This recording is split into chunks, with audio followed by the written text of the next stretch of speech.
My craft room today, the word that comes to mind is feral. I've collected stuff from all sorts of garage sales, estate sales, craft sales. It's kind of become an amalgamation of all sorts of different brands and styles and even storage solutions. When I walk into my room right now, I do get a little bit overwhelmed, a little bit anxious. Like, oh, I should put that away. Wait, where am I going to put that away? Do I have more of that somewhere else? It gets a little panicky.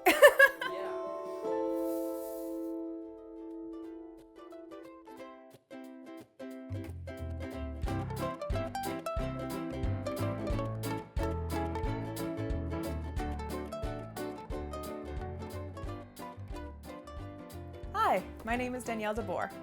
I've been crafting for roughly 15 years since I started working at Archivers fresh out of high school. I like to craft all sorts of stuff. I really enjoy scrapbooking as a way to remember fun vacations I've been on with my husband. I like to crochet a little bit, journal, and use goal planners. It's taken a lot to get where I am even now with my craft room. When we bought this house in 2018, the basement was unfinished. My husband convinced me to move out here to the middle of nowhere. He promised he would make me the craft room of my dreams. He built the walls, he put in the floor, he put in the ceiling, he painted the walls, and made me this dream space. I am so grateful to him that now I feel more at home, far away from my original home. My favorite thing about this room is the amount of potential it has. I have so much room here. I would love to be able to host people here. I have more free time on my hands than most, and I would love to be able to use that blessing as a blessing to others, to help others come out of their chaotic lives and come enjoy some girl time and some crafting time. So the potential is what I love most about this craft room at the moment. If I had to look at specific items, I'm loving my table that I've already started here from Best Craft Organizer to help me have space so I can bring people to craft with me. What needs to change about this room is I want it to be less cluttered. I want less stuff piled up on all these different surfaces and piled into things on the floor and in the corner. A place for everything so that things can get neatly tucked away at the end of a project so it can be more welcoming and inviting. I kind of think of myself as a feral raccoon. I just started collecting things and hoarding it and thinking I can use it at some point, which I have used some stuff. But I even did the same with the storage solutions that I had. And now I'm realizing it's a little too chaotic. It's a little too much of everything, and I need to make it more cohesive.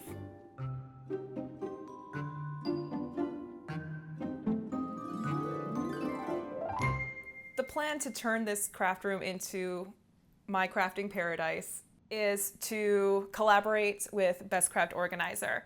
They are experts at what they do. They gave me one of those lovely little layout plans so I could map out my craft room with measurements, figure out what's going to work best. So with their direction, we'll come up with a master plan to move forward. I definitely need something to store my yarn that I use for crocheting. Currently I have it in a storage solution that is on the ground and the yarn is kind of exposed to it.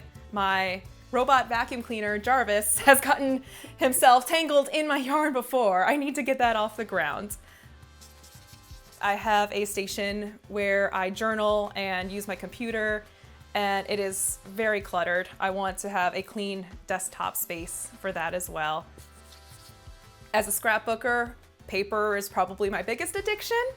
So having a space where I can really organize all of my paper in all the different shades of different colors and stuff, have a wall of gorgeous colored paper will be fantastic. I want to be able to grow with this space. I don't have as many tools and materials as some other crafters that have been doing this for decades, but I want to have that potential to be able to grow and to build my collection. And because I want to host people here, I want to have all sorts of materials for other people when they come to craft with me. I'd love to have just somewhere in the room, I'm not sure where or how, I'd love to have some place where I can prop open my latest scrapbook or smash book or painting. I love to go to those painting classes at the paint factory. Yeah. I have a few on the wall outside of my craft room, but it would be fun to have a place to display that in my room before I even add it to my wall. Yeah. There's so much potential. Yeah, I know. It's exciting. Maybe I need another chandelier? 2 chandeliers.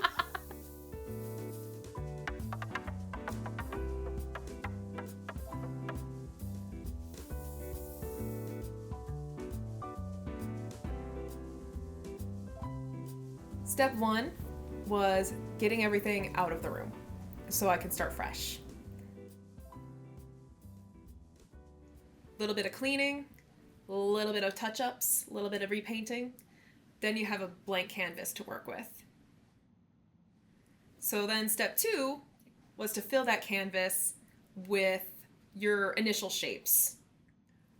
How much of this floor space is actually going to be taken up? Where are my walkways going to be? To get rid of all that clutter, it's just been an amazing journey of purging. I've been able to purge a lot of the bulkier storage options that I used to have. I had a lot of 12 by 12 project storage bins, but each one took up a fair amount of space and I had a bunch of them. So instead of that, I checked out the project pockets from Stampin' Storage, and I was able to go from using this much space to about this much space. It saved me so much space. So I'll be able to use that for something else now. Once I had everything out of the room, we started bringing in the cabinets, getting them assembled, and putting them around the room. Figuring out what goes where in your craft room, I see it as really keeping similar things together. I put my inks closer to my blending brushes and my stamps. I put my heat embossing gun close to my embossing powder and my powder tray. Try to keep similar things together. I tailored it to what works for me. Whether I am at my crafting table or whether I am at my computer desk, I really focused in on what do I need at my fingertips in each area, kind of making stations for what works in that space. The biggest challenge has definitely been the decision paralysis. It's totally a thing. The nice thing about BCO is I can always adjust things later. Whenever you put a drawer in, it's not permanent. You can still take it out and readjust things if you need to. I am honestly amazed at how much stuff I am able to fit in my room. A couple of drawers and you get rid of so much clutter. It's amazing, just tucking things away and it just looks neater, way less anxiety. I'm able to fit more stuff in my craft room than I thought I'd be able to, and it's awesome. There's not much left to do now besides bring in the rest of my supplies, have a party with my label maker, and then put in the final touches. Well, and then probably send out invites for a party with my friends. I'm seeing the light at the end of the tunnel. I am seeing the finish line of this project, and it's getting me really excited. My advice for other crafters would be, know thyself. For me, due dates really work. Otherwise, I kind of hem and haw and take forever to make a decision. If I gave myself a deadline, it really helped me move the process along faster. But that might not work for other people. So know what works for you. I am very excited to host my friends here. I think what I'm most excited for, though, is this is one of the biggest, if not the biggest thing I have done just for myself. a place that is tailored to my personality, to my quirks, to how I like to create.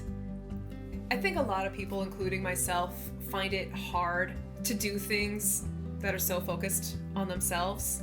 We don't want to come across as selfish, right? But you are so worth it. Your creativity and your joy is so worth it. Taking care of yourself and your joy means you are able to do more for others. I'm gonna be showing this space off for a long time. It's looking so great. I can't wait to show you. Come back, see the final reveal. It's gonna be so much fun. Perfect.